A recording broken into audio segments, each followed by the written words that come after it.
पिछले साल पाकिस्तान के प्रधानमंत्री शहबाज शरीफ और army chief Asim Munir America के गए थे।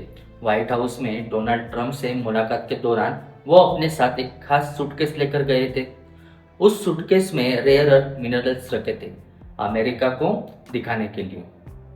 पाकिस्तान उन्हें खास तौर पर लेकर गया था। इस बात का पाकिस्तान में भी बहुत मजाक उड़ा था।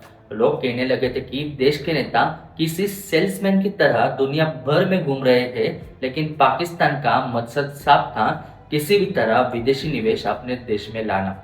क्योंकि रेयर अर्थ मिनरल्स के मुद्दे पर चीन ने पूरी दुनिया को परेशान कर रखा था और अमेरिका को भी इसका बड़ा नुकसान झेलना पड़ रहा है। इसलिए पाकिस्तान अमेरिका को यह भरोसा दिलाना चाहता था कि उनके पास भी बड़ी मात्रा में प्राकृतिक संबंध मौजूद है। लेकिन असली समस्या वही से शुरू होती है।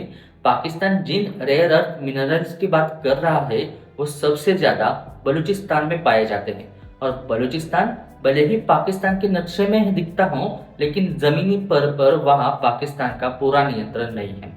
वहाँ लगातार बगावत, आतंकी हमले और हिंसा होती रहती है। और अब एक बार फिर पाकिस्तान को बड़ा झटका लगा है। कुछ दिनों बाद पहले बलूचिस्तान में पाकिस्तान की एक ट्रेन पर भयंकर हमला हुआ। उस ट्रेन में पाकिस्तानी सैनिक, उनके परिवार और आम नागरिक सफर कर रहे थे। सुबह करीब 8 बजे एक मोटरसाइकिल ने तेज रफ्तार में आकर सीधे ट्रेन में टकराई और कुछ ही सेकंड्स में जोरदार विस्फोट हो गया। धमाका इतना भयानक था कि ट्रेन का इंजन पटरी से नीचे गिर गया और 3 से 4 डब्बे पूरी तरह से उड़ गए। बताया जा रहा है कि करीब करीब 70 किलो विस्फोटक इस्तेमाल किए गए थे। इस हमले में 30 से ज्यादा लोगों की मौत हुई है, जबकि 100 से ज्यादा लोग घायल हुए। मरने वालों में बड़ी संख्या में पाकिस्तानी सैनिकों की संख्या थी। इस हमले की जिम्मेदारी बलूचिस्तान लिबरेशन आर्मी यानी बीएलए ने ले ली है। बीएलए एक मस्जिद विंग के इस आत्मघाती हमले को अंजाम दिया। बीएलए ने पाकिस्तान को अपना दुश्मन मानती है और उनका कहना है कि पाकिस्तान ने बलूचिस्तान पर जबरदस्ती कब्जा किया हुआ है और सेना के दम पर वहां शासन चल रहा है। इसलिए तो पाकिस्तानी सेना पर हमले को अपने एक पवित्र मिशन पर मानते हैं।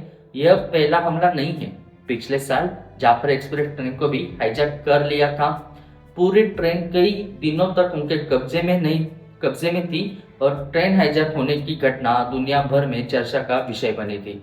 उस ट्रेन को छुड़ाने के पाकिस्तान के कई सैनिक मारे गए थे और इन घटनाओं के जरिए बीएलए पाकिस्तान को साफ संदेश दे रही है कि बलूचिस्तान छोड़ दो, यहाँ पाकिस्तान का राज हमें मंजूर नहीं है।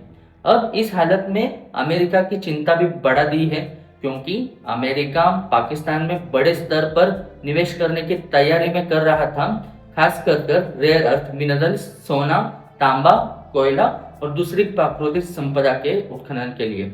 लेकिन जिस इलाके में वो ट्रेन तक सुरक्षित नहीं है, जहां हर वक्त बम धमाके हो रहे हैं, वहां अरबों डॉलर का निवेश करना आसान नहीं है।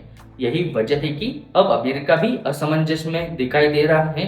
चीन पहले ही सीपीईसी यानी चाइना पाकिस्तान इकोनॉमिक कॉरिडोर में भारी निवेश कर चुका है, लेकिन उसे भी लगातार नुकसान उठाना पड़ा। ग्वादर पोर्ट पर आसपास के इलाकों में लगातार हमले होते रहे। अब अमेरिका को भी उसी खतरे का सामना करना पड़ सकता है। पाकिस्तान दुनिया भर में घूमकर निवेश लाने की कोशिश कर रहा है, लेकिन देश की हालत बेहद खराब है। सिर्फ बलूचिस्तान ही नहीं, बल्कि खैबर पख्तूनख्वा में भी हिंसा लगातार बढ़ रही है। देश में कई स्थिरता नहीं है। ऐसे में कौन सा बड़ा देश पाकिस्तान में लंबे समय तक निवेश करने का जोखिम उठाएगा, यह बड़ा सवाल है। इसलिए शहबाज शरीफ और आसिम मुनीर जो रेयर अर्थ मिनरल्स की सूटकेस लेकर अमेरिका गए थे, वह अब पाकिस्तान के लिए उम्मीद से ज्यादा एक राजनीतिक दिखावा साबित होती है, क्योंकि जमीन पर हालात बिल्कुल अलग है। पाकिस्तान में ना सुरक्षा है, ना स्थिरता और ना आने वाले समय में हालात और खराब हो सकते हैं। अब इस पूरे मामले में आपकी क्या राय है, हमें कमेंट में जरूर बताइए।